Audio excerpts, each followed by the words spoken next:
Praise the Lord. जय मसीह की दोस्तों। जैसे जैसे प्रभु यीशु मसीह का आगमन निकट आ रहा है वैसे वैसे शैतान अपना काम में तेज़ी भी ला रहा है। दुनिया भर से अजीबो गरीब खबरें सुनने को मिल ही जाता है। वैसे ही एक साउथ अफ्रीका के पास्टर के बारे में एक बहुत ही दुख भरी खबरें मिली है। आइए सबसे पहले हम इस वीडियो को देखते हैं। मैं 15 साल से एक पादरी था। मैं साउथ अफ्रीका में गिरजाघर का रहनुमा यानी मजहबी पेशवा था। वहाँ मेरे 1 लाख से ज़्यादा पैरोकार थे। लेकिन मैंने इसके बाद एक ख्वाब देखा। सोते हुए मेरे कान में एक आवाज़ पड़ी। मैं चर्च के एक कमरे में सो रहा था। किसी ने मुझसे कहा कि अपने फॉलोअर्स से कहो कि वो तमाम सफ़ेद कपड़े पहन लें। What? मैंने पूछा, मुसलमानों का लिबास? मैंने सोचा ये सिर्फ एक ख्वाब है। यही ख्वाब मुझे फिर आया कई बार। आखिरी दफ़ा ख्वाब में आने वाले की आवाज़ बहुत ही ज़ोरदार, अपने लोगों से कहो सफ़ेद कपड़े पहन लें। मैं उनके पास गया। हमने चर्च के अंदर तमाम लोगों को जमा किया। मैंने फ़ैसला किया कि मैं अपने लोगों को ये सारी बात बताऊंगा। मैं उनके पास गया और उन्हें सब कुछ बताया। मैंने कहा, अल्लाह ने हमें आसानी का रास्ता दिखाया है। सब ने मेरी बात सुनी और मान ली। तमाम के तमाम जब अगली मीटिंग का वक्त आया, तमाम लोगों ने सफ़ेद कपड़े पहन रखे थे। फिर तमाम लोगों ने इस्लाम कबूल। मैंने चर्च के अंदर खड़े होकर कलमा पढ़ा। मेरे साथ तमाम लोगों। तो आप तो सुन ही लिया कि पादरी साहब को एक ख्वाब आया और उस ख्वाब में कहा गया कि सभी लोगों को सफ़ेद कपड़ा पहनने के लिए कह दीजिए। सिर्फ इन्होंने ही नहीं बल्कि सबको सफ़ेद कपड़ा पहनाया और चर्च में जाकर इन्होंने कुरान पढ़ा और सबको इस्लाम कबूल करने के लिए मजबूर किया। सभी लोग इस्लाम कबूल भी कर लिए। ये सबसे बड़ी हैरानी की बात है। किसी ने परमेश्वर के वचन के ऊपर ध्यान नहीं दिया। इसी प्रकार का एक घटना 2018 में होता है। 1 जुलाई 2018 में बुराड़ी दिल्ली में होता है। एक ही परिवार के 11 लोग जो है एक ही साथ सुसाइड कर लेते हैं। मालूम है कारण क्या है? इनको भी एक ख्वाब आता है कि जिसको हम पूजा कर रहे हैं उन्होंने कहा कि तुम सभी लोग एक ही साथ सुसाइड करो और तुम कोई नहीं मरोगे, कोई लोग तुम मरने वाले नहीं हो। और सभी लोग जो है उसकी बात मानकर रात के 12 बजे सुसाइड करते हैं और सभी लोग सुसाइड करके मर जाते हैं। मेरे दोस्तों, बहुत ही सतर्क रहने की समय है।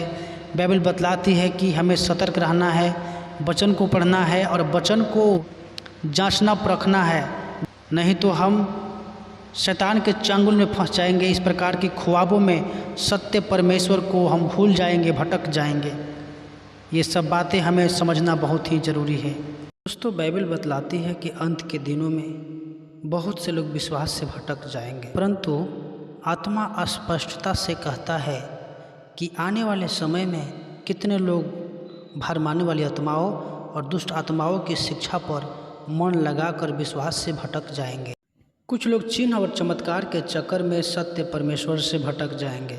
मत्ती 24 अध्याय के 24 वचन में लिखा है, क्योंकि झूठे मसीह और झूठे भविष्यवक्ता उठ खड़े होंगे और बड़े चिन्ह और अद्भुत काम दिखाएंगे।